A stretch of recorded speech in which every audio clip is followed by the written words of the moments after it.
మీ పేరు? కేఎస్ఎస్ ప్రసాద్. మీరు కుంటముక్కల గ్రామం. ఏ గ్రామం అండి? కుంటముక్కల గ్రామం, ఎన్టీఆర్ జిల్లా. ఎస్. ఏఐ సమ్మిట్ అంటానంటే కంప్యూటర్లు, రోబోలు, వాటి టెక్నాలజీకి సంబంధించింది. మీరు ఒక రైతు, ఏఐ సమ్మిట్ కి ఎందుకు వచ్చారు?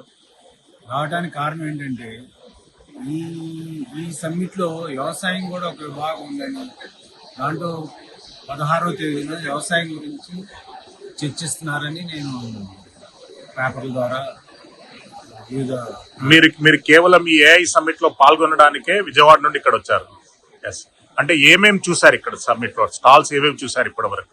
నేను స్టాల్స్ అయితే కొన్ని చూశాను, ఇంకా 2 రోజులు ఉన్నది కాబట్టి. ఎస్. నేను ప్రత్యక్షంగా కొన్ని ప్రతినిధుల సభలో నేను పాల్గొన్నాను. వ్యవసాయానికి సంబంధించింది కానీ, వాతావరణానికి సంబంధించింది కానీ. అంటే వ్యవసాయం మీద మాట్లాడితే మీరు అన్ని విన్నారా ఇక్కడ? ఓకే. అంటే మీరు వాతావరణంలో చేంజెస్ కానీ, ఈ ఏ ద్వారా ఏ విధంగా, అదేవిధంగా ఇక్కడే కాకుండా ఇంకా బయట కూడా మన సుష్మా స్వరాజ్ భవన్ లో కూడా కొన్ని కండక్ట్ చేశారు. దూరమైనా అక్కడికి వెళ్ళి నేను. అంటే మీరు ఏ పంటలు పండిస్తున్నారు ఇప్పుడు? మేము మా ప్రాంతంలో ముఖ్యంగా మామిడి, వరి. అంటే మీకే పంటలు ఉన్నాయి? మామిడి, వరి ఉంది. ఇప్పుడు మామిడి నుంచి మేము పామ్ ఆయిల్ పంటకి మారిపోయాం. మామిడి అంత గిట్టుబాటుగా లేదు. ఇప్పుడు మామిడి గాని, పామ్ ఆయిల్ గాని, వీటిని అభివృద్ధి చేయడానికి ఇక్కడ మీకు ఈ ఏఐ సమ్మిట్ ఏమైనా ఉపయోగపడిందా? ఏఐ సమ్మిట్ లో మామిడికి కొంత భాగమే ఉంది. ఇంకా నేను అనుకున్నంత స్థాయిలో అయితే లేదు ఒక రకంగా. కాకపోతే వాళ్ళ ఉపన్యాసాల్లో మటుకి రాబోయే భవిష్యత్తులో వ్యవసాయానికి ఏ విధంగా ఉపయోగపడుతుంది, డ్రోన్ ద్వారా కానీ, మన మందులు పిచికారీ చేయడంలో కానీ, ఇంకా కొన్ని అంశాల మటుకి చాలా ఉపయోగంగా ఉంది. ఓకే. వాటిని ఆంధ్రప్రదేశ్ లాంటి రాష్ట్రాలలో అభివృద్ధి చేయడం, ఇంప్లిమెంట్ లోకి తీసుకురావడం సాధ్యమవుతుందంటారా? మరి గతంలోనే చంద్రబాబు నాయుడు గారు విజన్ 2020 ద్వారా, అట్లానే మైక్రోసాఫ్ట్ లాంటి ఉమ్మడి ఆంధ్రప్రదేశ్ లో పెద్ద పెద్ద సంస్థలు తీసుకురావడం ద్వారా అటు విద్యార్థులకు కానివ్వండి, మన సాంకేతిక పరమైన అభివృద్ధిలో కానివ్వండి, ఇతర రాష్ట్రాలకి, అంటే గతంలో బెంగళూరే కేంద్రంగా ఉండేదాన్ని వీటిగా హైదరాబాద్ నగరాన్ని తీర్చిదిద్దారు. మరి ఇప్పుడు విభజన తర్వాత కూడా ఆయన మరి విశాఖపట్నంలో డేటా సెంటర్ కానివ్వండి, అమరావతిలో నిర్మాణంలో కానివ్వండి, ఆయన నాయకత్వంలో ముఖ్యంగా నేను ఇక్కడ రావడానికి కారణం ఏంటంటే ఆయన పిలిపించారు ప్రతి ఇంటి నుంచి పారిశ్రామికవేత్త రావాలని. అదేవిధంగా కూడా నేను వయసు మీరినప్పుడు కూడా, 60 సంవత్సరాలు దాటినప్పుడు కూడా, మరి ఆయన ఆ వయసులో కూడా 75 సంవత్సరాల వయసులో కూడా యువకుల్లాగా పనిచేస్తున్నప్పుడు ఆయన్నే స్ఫూర్తిగా తీసుకొని మేము రైతులే కానీ మా పిల్లల మట్టికి ఇంజనీరింగ్ విద్యార్థులు. ఓకే. అంటే నేను రావడంలో ఇప్పుడు చంద్రబాబు నాయుడు గారి స్ఫూర్తి ఏ విధంగా ఉందో వాళ్ళు కూడా నాకు సూచన చేశారు. ఇటువంటి సాంకేతిక విద్య పరమైన ప్రదర్శన జరుగుతున్నప్పుడు నువ్వు దాంట్లో పాల్గొంటే మనకని మన ప్రాంతానికి కానీ ఉపయోగపడుతుంది. నాకైతే ఇక్కడ చాలా బాగా అనిపించింది. అంటే రైతులు ఈ కార్యక్రమాన్ని ఉంటారనేటటువంటి నమ్మకం మీకుందా? ఉంది కానీ అయితే నేను ఆశించినంత స్థాయిలో మట్టికి లేదు. అది నిర్బంధంగా చెప్తాను. మీరు అన్నారు కదా ఇందాక, ఆ పరిశోధన వాళ్ళు చర్చించడంలో మట్టికి రైతుల గురించి బాగానే చర్చిస్తున్నారు. ఈ స్టాల్ ప్రదర్శనలో డోంగ్ తప్ప రైతులకు ఉపయోగపడే రంగం కొద్దిగా తక్కువగా ఉన్నట్టు అనిపిస్తుంది. అంటే విత్తనాల అభివృద్ధిలో కూడా ఏఐ ఉపయోగపడుతుందని చెప్పారు. అది ఎంతవరకు ఉపయోగపడుతుంది? మంచి విత్తనం తయారు చేయడంలో కానీ, అంటే మనకి గతంలో కొంత పని దినాలను తగ్గించడంలో కానీ, ఏలో నాకు ముఖ్యంగా నా దృష్టికి వచ్చింది ఏంటంటే యాక్యురసీ పెరుగుతుంది, అంటే ఖచ్చితత్వం. గతంలో మనం విత్తనాల్లో మంచి చెడు అంటే కంపెనీల మీద లేకపోతే నమ్మకం మీద ఆధారపడేవాడు.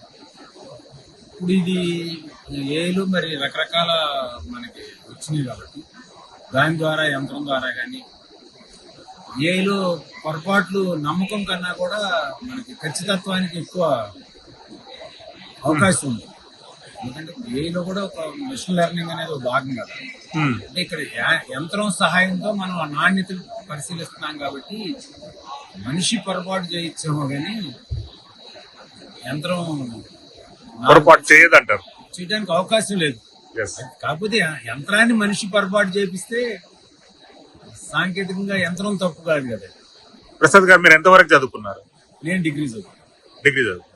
అంటే మీరు డిగ్రీ చదువుకొని మరి ఉద్యోగాలు అక్కడ వెళ్ళకుండా మరి రైతుగా ఎందుకు సెటిల్? గ్రామీణ వాతావరణం మొదటి నుంచి మాకు వ్యవసాయం అంటే మక్కువ. మా వంశపారంపర్యంగా వచ్చిన వృత్తిని ఏమీ కాదనుకొని అదేవిధంగా ఆ వ్యవసాయమే మాకు బాగా ఇష్టమైన వృత్తి. చంద్రబాబు నాయుడు గారు ఇప్పుడు వచ్చారు, మరి కలిసి ఏమన్నా మాట్లాడారా అక్కడ ఆంధ్రప్రదేశ్ రైతుల గురించి, ఆంధ్రప్రదేశ్ రైతులకు అభివృద్ధి పరంగా ఏమన్నా చర్చలు జరిపారా? అంటే నేనైతే అంటే చాలా ఒత్తిడి ఇంకా యువకులు చాలా మంది ఆయన కలవాలన్నారు. ఇంకో సందర్భం కలుద్దాం అనేది నా అభిప్రాయం. మీరు ఏంటంటే నేను దీన్ని లెటర్ ద్వారా ఈ అనుభవాలను బట్టి నేను ఆయనకి ఏదో రకంగా సూచనాప్రాయంగా ఈవెన్ నేను ఆశించే స్థాయిలో ఆంధ్రప్రదేశ్ స్టాల్ ఉంది కానీ దాంట్లో వ్యవసాయం పాత్ర నాకు తెలిసి 40-50% కొద్ది పరిమితమే అయి ఉంది. కాకపోతే స్థలాభావం వల్ల తెలవదు. జనరల్ గా ఆంధ్రప్రదేశ్ లో డ్రోన్ టెక్నాలజీని బాగా ఆయన విరివిగా తీసుకొస్తున్నారు. మరి ఇక్కడ మరి ఎందువల్ల మరి కొంతే ఉంది. మీరు చివరగా ఢిల్లీలో జరుగుతున్నటువంటి ఏఐ సమ్మిట్ ద్వారా ఆంధ్రప్రదేశ్ రైతులకు మీరు ఏం మెసేజ్ ఇవ్వాలనుకుంటున్నారు? ఇది నేను అనుకోవడం కాకపోతే ఆంధ్రప్రదేశ్ రైతులు కూడా ముఖ్యంగా చంద్రబాబు నాయుడు గారి నాయకత్వంలో ఇప్పటికే అనేక రంగాల్లో ముఖ్యంగా సాంకేతిక రంగంలో కానీ ఆయన ఎంతో పరిణితి చెందిన నాయకుడిగా, శాస్త్ర పరిశోధనలు బాగా తీసుకొచ్చిన నాయకుడిగా మనం అనేక సార్లు రుజువైంది.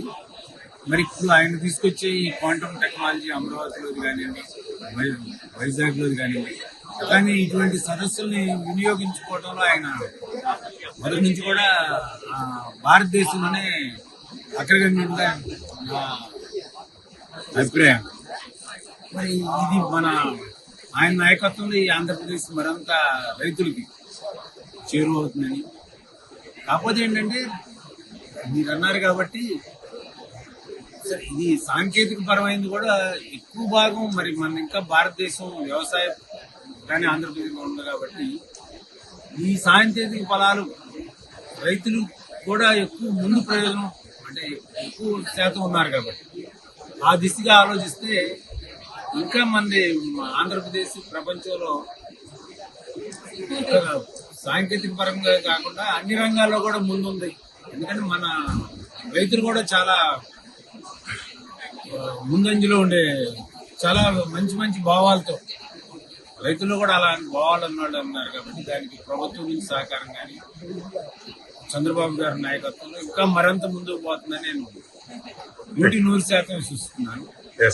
ఈ రంగానికి ఎటువంటి ఎడ్డీ లేకుండా సామాన్య రైతులు కూడా దీనికి అనుమతించినందుకు ఇది ఈ నిర్వాహకులు కానీ ఇది చంద్రబాబు నాయుడు గారిని కూడా